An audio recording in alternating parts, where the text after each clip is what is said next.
कर्नाटक विधानसभा चुनाव में कांग्रेस पार्टी की जीत पर कांग्रेसी नेताओं ने हिसार में भी बजरंग गर्ग के नेतृत्व में ढोल बजाकर और लड्डू बांटकर खुशी जाहिर की। इस मौके पर युवा कांग्रेसी नेता मनोज टांक, अरविंद शर्मा, पूर्व चेयरमैन करण सिंह, अमर गुप्ता, चंद्रभान काजला सहित अन्य कांग्रेसी नेताओं ने कर्नाटक जीत की खुशी जाहिर की। हरियाणा प्रदेश कांग्रेस कमेटी के प्रदेश सीनियर प्रवक्ता व जिला कन्वीनर बजरंग गर्ग ने पत्रकारों से बातचीत करते हुए कहा कि कर्नाटक में कांग्रेस पार्टी की जीत जनता व सच्चाई की जीत है, जबकि भाजपा सरकार से देश व प्रदेश का हर नागरिक दुखी है।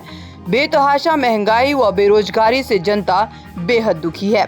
सरकार महंगाई से राहत देने की बजाय जनता पर लगातार टैक्सों का बोझ डालकर महंगाई को और अधिक बढ़ा रही है।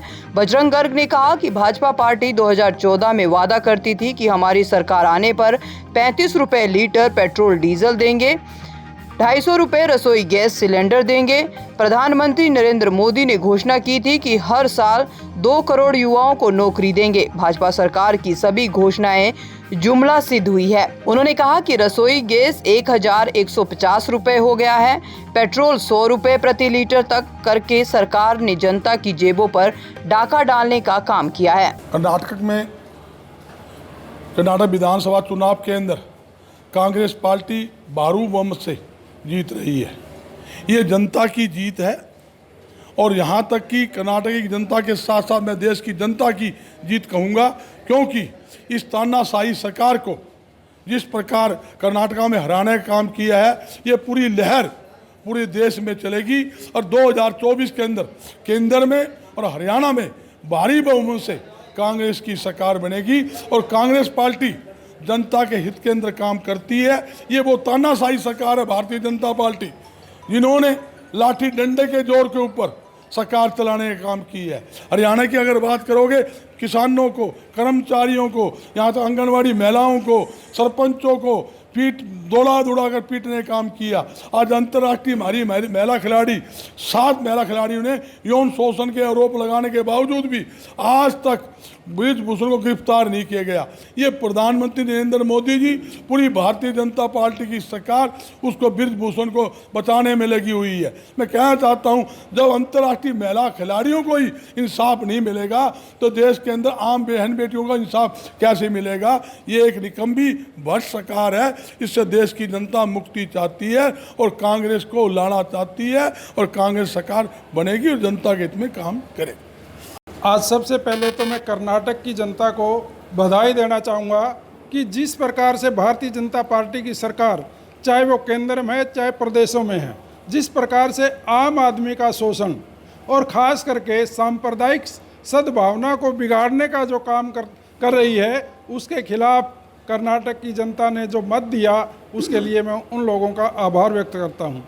इसके साथ साथ जिस प्रकार से हमारे केंद्रीय नेतृत्व ने कर्नाटक के अंदर पूरा जोर लगा करके वहाँ पर इन भारतीय जनता पार्टी और उसकी सरकारों की जो पॉलिसीज़ है उनके खिलाफ वहाँ पर लोगों को समझाया, जिसका संदेश आज पूरे देश में गया है। आज भारतीय जनता पार्टी जाने वाली है और इस देश में कांग्रेस की सरकार आने वाली है। अगर मैं हरियाणा की बात करूं तो हरियाणा में आप किसी भी बच्चे से पूछ लो, यहाँ पर जो मनोहर लाल खट्टर जी हैं वो जाने वाले सीएम हैं और भूपेंद्र सिंह हुड्डा जी के नेतृत्व में यहाँ आने वाली कांग्रेस की सरकार है। सर, कर्नाटक विधानसभा के अंदर जो कांग्रेस को भारी प्रचंड मिला है, इसके लिए मैं कर्नाटक की जनता का बहुत बहुत आभार प्रकट करता हूँ और धन्यवाद करता हूँ। कर्नाटक ही नहीं, आगे जब भी चुनाव होंगे, छत्तीसगढ़ हो, मध्य प्रदेश में हो, राजस्थान में हो, इसी तरह कांग्रेस की सीटें आएंगी और हरियाणा के अंदर 2024 के अंदर जो चुनाव होगा उसमें भारी बहुमत से चौधरी भूपेंद्र सिंह हुड्डा के नेतृत्व में कांग्रेस की सरकार बनेगी। कर्नाटका की जनता को बहुत बहुत धन्यवाद। ये हम कांग्रेस पार्टी के लिए एक टर्निंग पॉइंट है।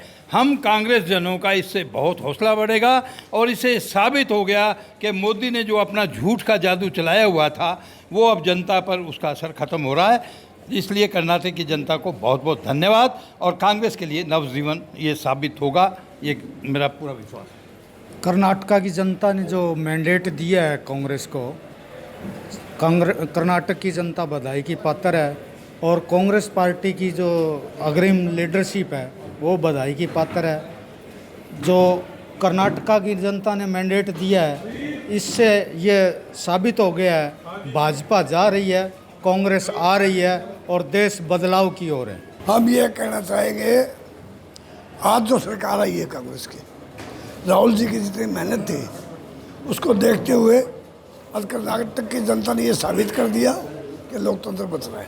मैं ये कहना चाहूँगा जी, कर्नाटका में जो बहुमत हमारे को मिला है, हम उनके सबके कर्नाटका के सबके बहुत आभारी हैं। मैं चाहता हूँ कि आगे हमारी ये सरकार आगे चलती रहे, हमारी कांग्रेस सरकार जगह जगह पे हमारी आती रहे। हम ये चाहते हैं कि भाई यह हरियाणा में भी हमारा बहुमत होना चाहिए। हम चाहते हैं ऊपर की सरकार जो है 24 में भी हमारा ही बहुमत आएगा जी। हम ये प्रण करते हैं आज आपके सामने, जी जान लगा देंगे, लेकिन ऊपर सरकार कांग्रेस की ही बनाएंगे। देखिए, कर्नाटक की जनता ने एक संदेश दिया पूरे देश को कि कर्नाटक की धरती से भारतीय जनता पार्टी का सुपड़ा साफ होकर 2024 में पूरे देश के अंदर सत्ता परिवर्तन का काम करेगा, क्योंकि भारतीय जनता पार्टी सांप्रदायिक ताकतों के सहारे देश को टुकड़ों में बंटना चाहती है, लेकिन देश और प्रदेश की जनता समझदार है, वो टुकड़ों में नहीं बटेगी और भारतीय जनता पार्टी को जहाँ भी अब चुनाव होगा मुँह तोड़ जवाब देगी। मैं तो सिर्फ यही कहना चाहता हूं, जो कर्नाटक की जनता ने संदेश दिया है, देश और प्रदेश इसको देख रहा है, सभी उन्हीं से प्रेरणा लें और झूठ की जो राजनीति करते हैं, चाहे कोई भी दल हो, उनको घरों में बिठाने का काम करें। झूठ के दिन ज़्यादा दिन नहीं चलते। जनता ने सच्चाई लाने का काम किया है और जितना नरेंद्र मोदी ने कर्नाटक के अंदर कांग्रेस को चोर चोर कहा, कांग्रेस ने बीजेपी को ही चोर माना और ये हमारी जीत हुई। देश की जनता को और कर्नाटका की जनता को बधाई देना चाहूँगा। जिस प्रकार से उन्होंने जो धर्म के नाम पे, भगवान के नाम पे राजनीति करने वाले हैं, उनको सबक सिखाने का काम किया है। हमने देखा पहले भगवान श्री राम को सत्ता पाने के लिए इन्होंने उनके नाम का उपयोग किया। अब जो कर्नाटक में था, इन्होंने बजरंग बली का मुद्दा बनाया।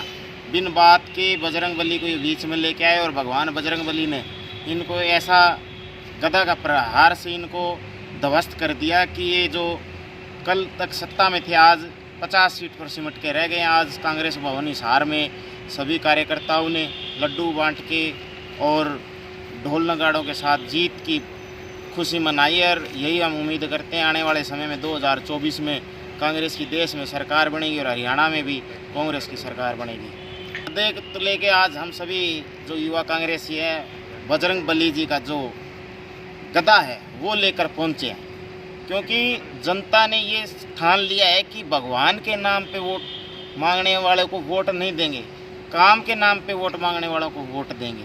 इन्होंने किस प्रकार से धर्म के नाम पर राजनीति करने की कोशिश की और भगवान बजरंग बली उन्होंने इनको अपने गदा के प्रहार से ध्वस्त कर दिया। दैनिक सवेरा के लिए हिसार से प्रवीण कुमार की रिपोर्ट।